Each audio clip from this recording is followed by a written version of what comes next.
민수기 25장 1절부터 18절 25장 전체입니다. 민수기 25장 1절부터 18절까지 우리 25장 전체 말씀을 한 절씩 교독하고 마지막 절 18절은 함께 읽도록 하겠습니다. 이스라엘이 시딤에 머물러 있더니 그 백성이 모압 여자들과 음행하기를 시작하니라.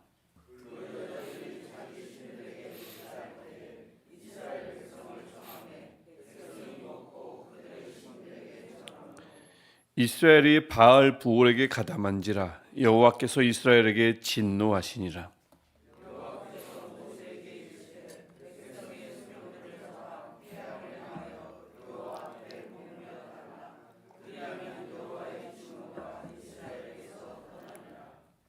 모세가 이스라엘 재판관들에게 이르되 너희는 각각 바알 부올에게 가담한 사람들을 죽이라 하니라.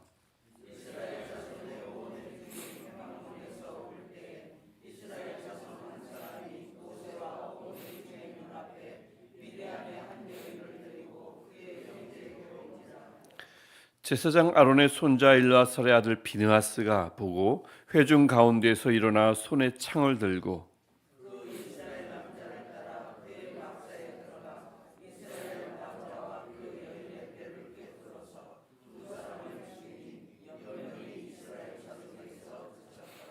그 연병으로 죽은 자가 24,000명이었더라. 제사장 아론의 손자 엘르아살의 아들 비느하스가 내 질투심으로 질투하여 이스라엘 자손 중에서 내 노를 돌이켜서 내 질투심으로 그들을 소멸하지 않게 하였도다.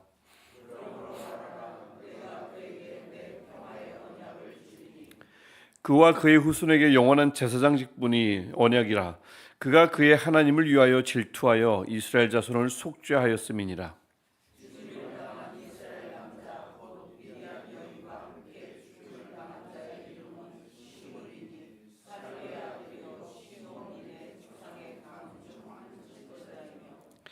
죽임을 당한 미디안 여인의 이름은 고스비이니 수르의 딸이라. 수르는 미디안 백성의 한 조상의 가문의 수령이었더라.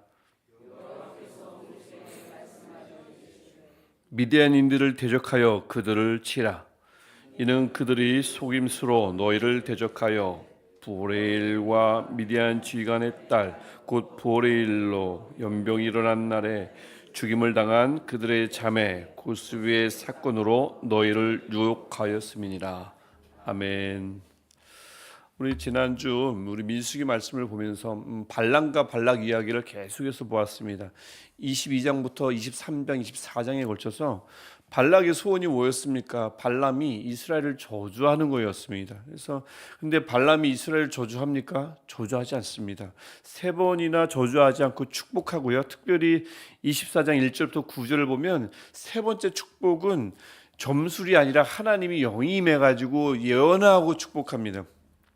그러자 발락이 화가 나요. 그래서 발람에게 집으로 돌아가라고 합니다. 화를 버럭 냅니다. 그러자 발락의 땅 모압을 저주를 하고 오히려 그들이 멸망할 것이다 예언하고는 집으로 가버립니다. 근데 이렇게 발락과 발람이 그러니까 이스라엘을 두고요. 자기들끼리 저주에다오 싫어요. 저주에다오 싫어요. 자기들끼리 옥신각신하고 있을 때 그때 이스라엘은 뭘 하고 있었을까요? 그들의 운명을 두고 이 두 사람은 서로 딜을 하고 있는데 그 당사자인 이스라엘은 정작 무엇을 하고 있었을까요? 그게 바로 오늘 본문 초반에 나오는 내용입니다. 그 와중에 1절을 보면 이스라엘은 다름 아닌 모압 여인들과 음행을 저질렀습니다. 2절 그들이 섬겼던 모압 신들에게 절하고 먹고 마셨습니다. 즉 우상 숭배하며 음식과 제사, 여자 이것은 늘 항상 결합되어 있거든요. 고대 종교에서는. 그래서 그들이 우상 숭배하며 음행하고 먹고 마셨습니다. 이스라엘 백성들 참 답답하죠. 하나님은 그들을 가리켜서 복받은 자들이라 축복해 주셨고 발락이 아무리 수차례 저주하려고 해도 하나님께서 발람을 통해서 그 저주하려는 시도를 막아주셨는데 그 와중에 나중도 아니고 하나님이 이렇게 일하시는 와중에 이스라엘은 음행과 우상 숭배를 저질렀단 말입니다. 굉장히 답답한 상황입니다. 이해할 수 없는 상황이고 이스라엘 백성이 이것밖에 안 되나 하는 생각이 저절로 드는 상황입니다. 그래서 하나님이 굉장히 크게 진노하시고는 모압의 신들, 오늘 본문에 보면 이제 바알 부올이라고 3, 4, 5절에 여러 번 나오는데, 바알 부올은 부올의 바알이라는 뜻입니다. 즉 부올이라는 지역에서 섬기는 바알신 또는 모압의 국가신은 그모스입니다. 그래서 그 바알 부올은 그모스를 가리킨다는 주장도 있고, 아니면 그모스는 따로 또 바알 따로 여러 잡신을 막 섬기는 거죠. 중요한 것은 우상을 숭배했다는 얘기입니다. 그래서 그 우상 숭배에 참여했던 백성의 수령들을 모두 죽이라고 3절부터 5절에서 명령하십니다. 아마도 이때 연병이 시작되실 거예요. 그래서 이에 6절 보니까 백성들이 그제서야 그들의 잘못을 깨닫고 웁니다. 그런데 그 6절을 보면 그때 갑자기 시므리라는 사람이 나타나서 미디안 여자 한 명을 데리고 같이 옵니다. 이미 둘이 보통 사이가 아니라는 것을 그냥 어쩌다 보니 같이 온 게 아니겠죠. 이미 보통 사이가 아니라는 것을 알 수가 있습니다. 그래서 14절 뒷부분을 보면 이 시므리는 누구냐? 시므온 지파의 지도자였고요. 그 사람이 데리고 온 미디안 여인, 이름이 고스비라고 하죠. 이 사람 역시 미디안 가문의 족장 딸이었습니다. 15절에 나오는 말씀입니다. 그러니까 이 시므리와 고스비는 굉장히 대단한 가문의 아들과 딸이었고, 이게 둘의 만남은 나름 대단한 가문이 가문을 만난 것입니다. 하지만 이방인과 엮인 것이 분명하고 하나님이 원하지 않는 만남이었습니다.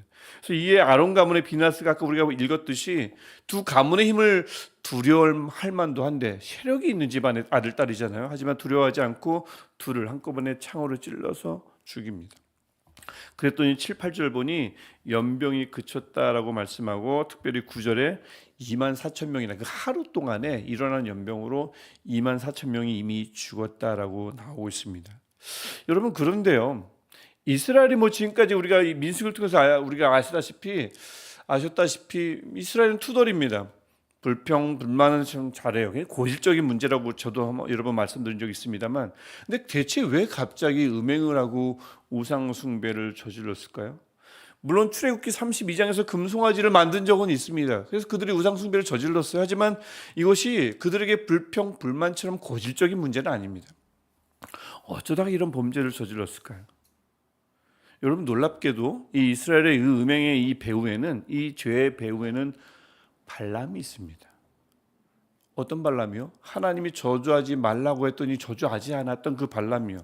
마지막 예언은 이스라엘을 하나님의 영이 임해서 이스라엘을 축복했던 그 발람이 이 범죄의 우상 숭배와 음행의 배후에 있습니다. 정말일까요? 민수기 31장 16절을 보십시오.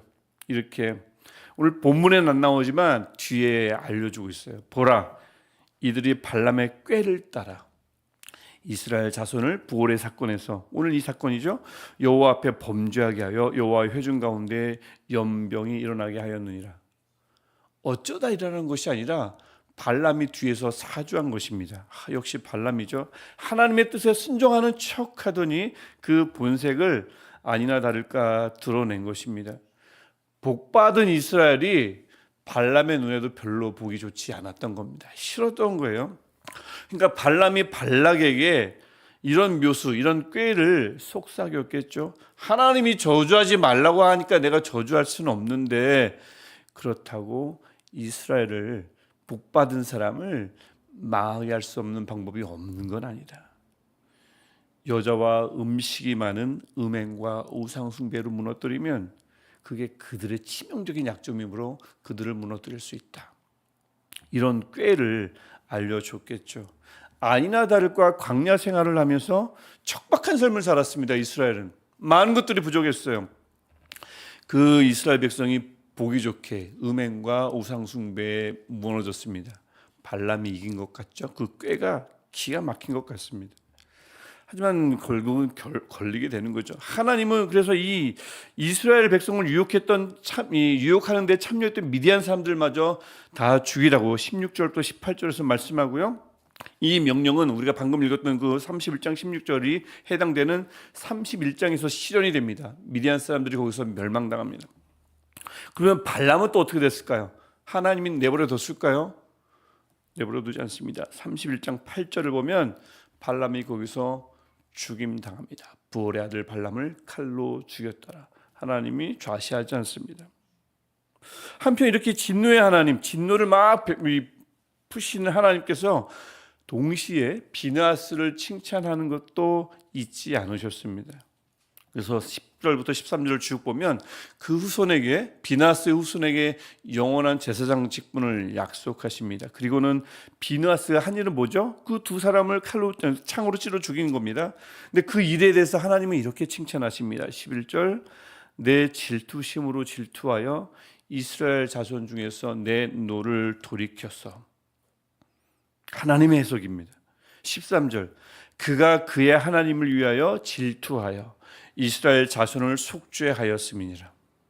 여기서 질투하다라는 말은 단순한 저 사람을 더 좋아하네, 내 사람이었는데 저 사람에게 갔네, 이런 감정적인 질투를 말하는 것이 아니라 하나님의 열정, 하나님의 열심, 그다음에 기본적인 단어의 개념은 분노도 됩니다.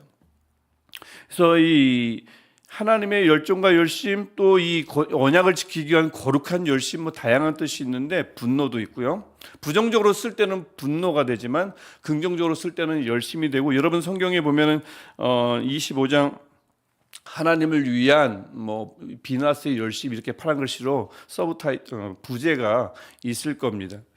그만큼 이 질투하다는 개념은 열심으로 해석하는 것이 가장 그 문맥에 맞다고 볼 수가 있습니다. 그래서 이 비느하스가 하나님의 열심을 대신하여, 하나님의 분노를 대신하여 분노를 냈습니다. 또 하나님을 위하여 분노했습니다. 이 결국 무슨 개념입니까? 하나님을 위하여 하나님의 마음으로 일했다는 뜻입니다. 그랬더니 이스라엘은 용서를 빈 적이 없습니다. 하지만 비느하스의 열심 덕분에 그들은 진노에서 벗어났습니다. 이스라엘은 속죄제를 드린 적이 없습니다. 하지만 비느하스의 열심 덕분에 13절이 말하잖아요. 그들이 속죄 받았습니다. 그러니까 이 중보의 위력, 하나님의 마음을 가지고 그 마음으로 일하는 그 능력을 오늘 비느하스의 사건을 통해서 잘 보여주고 있습니다. 하나님이 그렇게 말씀하셨어요. 나의 질투로 그가 일하고 나를 위하여 질투함으로 그가 일했다. 그것으로 이스라엘 백성이 진노에서 벗어나고 이스라엘 백성이 속죄받았다고 하나님이 11절과 13절에서 직접 말씀해 주십니다. 그래서 자칫 발락과 발람이 이스라엘의 약점 뭐였습니까? 음행과 우상숭배였습니다. 그것으로 상당한 타격을 입힌 것 같고 그들이 이긴 것만 같지만 그렇지 않습니다. 하나님이 좌시하지 않으셨고요. 하나님은 그렇게 타락한 백성 가운데서도 비느하스와 같은 사람을 통해서 일하셨습니다. 오늘도 악한 세력은 여전히 존재하죠. 그리고 우리의 약점을 집요하게 파고들 것입니다. 여러분의 약점은 무엇입니까? 또 저의 약점은 무엇일까요? 사람은 저마다의 약점이 있습니다. 굳이 거론하지 않아도 여러분 스스로가 여러분의 약점을 잘 알 겁니다. 저도 있습니다. 근데 하필이면 이 악한 세력은 그 우리의 약점을 누구보다 정확히 파악하고 있습니다. 그래서 대놓고 저주하지 않을걸요? 그냥 그 약점을 노릴 겁니다. 그리고 그 약점을 통해 우리를 하나님의 복에서 멀어지게 할 수 있을 겁니다. 그래서 오늘 본문, 오늘 말씀은 우리에게도 분명하게 말씀합니다. 우리에게 비느하스의 열심이 필요하다고 말씀하죠. 하나님의 질투심으로 질투해서 하나님의 열심으로 열심내서 하나님의 진노를 돌이키게 할 그 열심을 원하시고요. 하나님을 위하여 질투해서 하나님을 위하여 열심내서 사람들을 속죄의 길로 인도할 수 있는 이 열심을 오늘 말씀이 우리에게 원하고 계십니다. 그래서 간절히 바라긴 이렇게 우리가 이 처한 여러 가지 삶의 공간이 있지 않습니까? 그곳에서 오늘 하루 또 남은 여생 비느하스와 같은 자로 세워지기를 축복합니다. 그래서 우리가 있는 곳이 어느 곳이든 그곳이 우리의 열심으로 말미암아, 그 열심은 하나님의 열심에서 근원하는 것입니다. 그 열심으로 말미암아 우리가 있는 그곳이 속죄의 장소가 되고요, 우리가 있는 그곳이 진노에서 벗어나는 회복의 장소가 되고요, 우리가 있는 그곳이 어디든 그곳이 구원의 장소가 되기를 주님의 이름으로 간절히 축복합니다. 기도하겠습니다. 하나님 아버지, 오늘도 주님의 말씀 앞에 우리를 세워주시니 감사합니다. 오늘 우리 말씀을 통해서 다름 아닌 음행과 우상 숭배로 무너진 그 약점 때문에 무너진 이스라엘의 모습을 통해 우리의 연약함과 또 우리가 무너질 수 있는 틈을 돌아보게 하시니 감사합니다. 하나님, 그 어려운 가운데서도 비나스를 통해서 일하셨던 그 하나님, 오늘 우리 안에 그 비나스의 열심을 허락하여 주옵소서. 하나님의 질투하심으로 일하게 하시고 하나님을 위해 질투하는 우리가 되게 하옵소서. 그래서 우리로 말미암아 우리가 서 있는 그곳이 어디든 주님의 진노를 막는 자리가 되게 하시고 구원과 회복이 일어나는 거룩한 땅이 되게 하옵소서. 무엇보다 하나님, 우리 약점을 파고드는 악한 세력을 하나님의 성령의 능력으로 말미암아 넉넉히 이겨내는 오늘 하루 되게 하시고 여생되게 하여 주옵소서. 예수 그리스도의 이름으로 기도합니다. 아멘. 나는 하늘에 계신 우리 아버지의 이름을 거룩하게 하시며 아버지의 나라가 오게 하시며 아버지의 뜻이 하늘에서와 같이 땅에서도 이루어지게 하소서. 오늘날 우리에게 용할 양식을 주시고 우리가 우리에게 잘못한 사람을 용서하여 준 것 같이 우리 죄를 용서하여 주시고 우리를 시험에 빠지지 않게 하시고 악에서 구하소서. 나라와 권능과 영광이 영원히 아버지의 것입니다. 아멘. 오늘도 우리를 구원하시기 위하여 우리와 동행하시기 위하여 열심 내신 하나님 앞에 우리 간절히 기도하시겠습니다. 하나님, 오늘도 우리 예수갑니다. 하나님의 질투, 사랑, 하나님의 열정, 하나님의 신실하신 그 하나님의 마음이 오늘 우리에게 그대로